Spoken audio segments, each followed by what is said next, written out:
down. Okay? Literal evidence. List it down. And when you've exhausted your list of all the evidence that you can come up with regarding the fact that you're a lousy listener, take that hat off and put a different hat on, and this hat is the hat of the defendant. And you come up with all the reasons that you can, all the evidence you've got that you're a darn good listener. Yeah? Tuesday, 9:30 in the evening. Mother calls up, wants to talk about her bowel movements. Okay? You listen for 45 minutes, making appropriate ooh, ah noises. Okay? Evidence, you're a good listener. You list down all the evidence you've got that you are a good listener. And then you take off that hat and you put on the hat of the judge.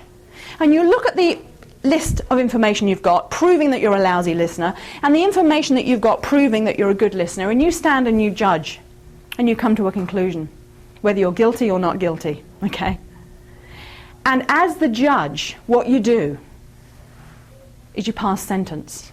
And that sentence is either, currently, I am a good listener, or currently, listening is something I am working on changing. I'm not good at it yet, okay, or I'm becoming good at it. Yeah, you pass sentence. Now then, let's just have a little think of how this can relate even more specifically to diet. As you start working through every quality that crops up in your life, you will begin to compile an actual encyclopedia of what is true for you. Now, when somebody, for example, then says... okay, we're on again. So, eventually then, you have your encyclopedia of truth. And at that point, when anyone accuses you or insinuates that there is some undesirable quality about you, you will have a great reply. And your reply will either begin, thank you for sharing. Actually, I know that that is not true of me. I know my own truth is that I am a very good ... or whatever it is. Or you might say, thank you for sharing. Yes, I'm aware of that, and it's something I'm working on developing. Okay. But either way, eventually you get a greater and greater sense of your truth, and you will not be dragged up onto mountaintops and down into valleys by the way other people treat you or speak of you or speak to you. You'll become far more centered. Now, in terms of the digestive challenge, let's just look at a continuum a moment. Do you know what I mean by a continuum? Like birth, death, middle of your life, cold, hot, warm, yeah? At one end of the continuum, we have the suicide diet, okay? The suicide diet, otherwise known as a standard Western diet, it consists of all sorts of things that were never designed to be run through the human body in the first place. They are all in horrendous combinations that are totally indigestible and surrounded by any number of toxins, preservatives, flavorings, and it's a mess, okay? This is the suicide diet. Now, this is an enormous challenge for your nervous system to sort out that mess, salvage what it can in terms of nutrients, deal with the massive load of toxicity, and process the whole thing and remain alive as it's doing so. It's a massive challenge. And so emotionally, it's fairly effective, you might say, as being an analgesic. In fact, we are pretty numbed out on the standard suicide diet because we have no nervous system available to emote. But then maybe we are lucky enough to access a bit of education and inspiration that leads us to making a vegetarian choice for whatever reason that might be. It could be for reasons of animal rights, it could be reasons of ecology, it could be personal health. Those are the usual three legs of the stool. But we make that change to vegetarianism, and now at least we're not running the dead bodies through the system. At least that's one thing, okay? So the digestive system is that little bit lighter, you know? We're not taking in quite as many poisons. And as it gets lighter, we start to feel a little bit. Okay, I'm feeling a little bit. I think I can cope with this, providing I have enough bread and cheese and, you know, keep putting in the digestive challenge. But then there might become a point where we've got enough in touch with our emotions that we decide to make a vegan option. Because we're thinking, actually, I do care about those little baby calves that are caged in those tiny things and can't even lie down or turn around, and they're being made into veal, and oh, it's all terrible. I'm going to become a vegan. I'm not going to support that industry anymore. And so you make that choice. And now we've taken out the ovums and the mammary secretions and the fermented mammary secretions. We've got the whole thing out. And here we are with a diet which is actually a lot less toxic and a lot easier to digest. In fact, enormously so. And what we find is then, whoa, what are these emotions? Hey, hang on. Okay, these woohoo, didn't know they were there. Okay, and we're doing all very well and fine, until someone upsets us, and then we go, we just need to go and have a cheeseburger. Okay. And we're back down here. Whoa, we might even slip down to here. It wasn't even a veggie burger. Oh, dear. But we can do it. We can make that attempt again because we're feeling confident, because now we're emotionally numb and we don't care. So we do it again and we go vegetarian. Whoa, yes, I'm okay here. Just about.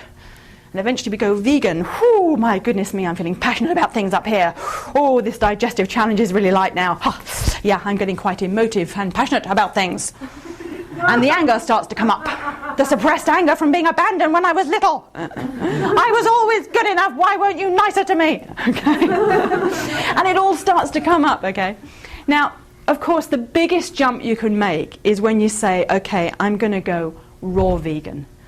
Because what you do then is not only do you take out all the dead bodies and their entrails and the mammary secretions and the ovums and the fermented mammary secretions, at that point we're up here where we're eating just the beautiful fruits and vegetables of the planet in their raw, natural state. In other words, our body doesn't have to deal with trying to untangle the mess that cooking has made of those foods. It's a much simpler, lighter diet. And at that point, whoa, woof, those emotions hit you like never before. These are like enormous now. You've got in touch with all that childhood inner pain. And, it's all happening. It's all spinning around in your head. You know, you're having kind of a midlife crisis, a teenage menarche, and a mature menopause all at once.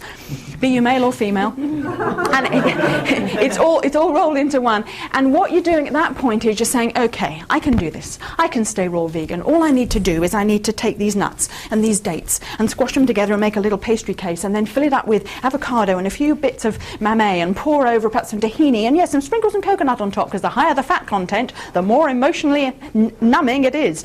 And then what we'll do is we'll add on a few bananas and we might put a bit more tahini on and possibly some peanut butter and then put a little more coconut on top and a dump of durian on top of that. I'm going to get a knife and I'm going to cut into that pie and go, I did it. I stayed raw vegan and emotionally numbed out. Okay? And then people say, wow, I've heard that a low-fat raw vegan diet is the ultimate diet to be on. And they try and make this step. But now, the hardest thing for the body to digest and process, which is fat, has been radically reduced in the diet. And this means that you are totally in connection with your emotional self. And this can be a big challenge. So, you're up here, low-fat, raw vegan diet. I'm going to do it, 80-10-10, no problem. Want to be a top athlete? No, I can do it, okay? And you're going along, and you're cycling on one day. And you look at the countryside, and everything's so beautiful and colourful, and you feel connected to everything, and that terrible row you had with that friend, and it all starts to come up, and the emotions and everything else, and before you know it, you're back in the kitchen, the dates and the almonds and the avocado and the coconut, and you're going for the high fat again. And it's all about using food as an emotional analgesic, okay? Now, my advice is that if you feel that you truly want to keep going along this continuum towards the ultimate healthy diet, which is a low-fat, raw, plant-based diet, then you need to be willing to develop equally the way in which you process your emotions and live with yourself on a spiritual, emotional level. Because if you're here on the continuum with regard to how far you've developed the processing of your own emotions and the development of your self-esteem, and yet you're trying to eat a diet that's up here, there's a mismatch. And you're going to keep finding yourself drawn back. And my experience tells me that whatever dietary improvements you're personally trying to make, be it